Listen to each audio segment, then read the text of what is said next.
She wants to play with Nacho like that so bad because of Hades, and Nacho will play with her a little bit, but then his claws are coming out.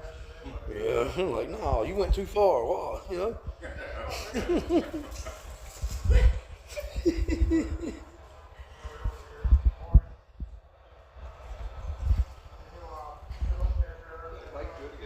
They do, don't they?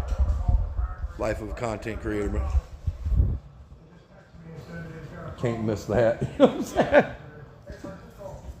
I'd have never, I don't think I've ever actually seen a dog and a cat that play together like these two do. Oh, really?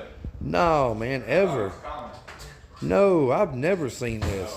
But that cat was raised. I mean, I see them, I see videos and stuff. Like literally, Thor would lick that cat. Yeah. Until it would like push him around with his muzzle, and that's how Thor was like Yeah. a bulldozer. But that cat would be so wet you couldn't touch him. Yes, I'm watching, baby. Noah would get so mad.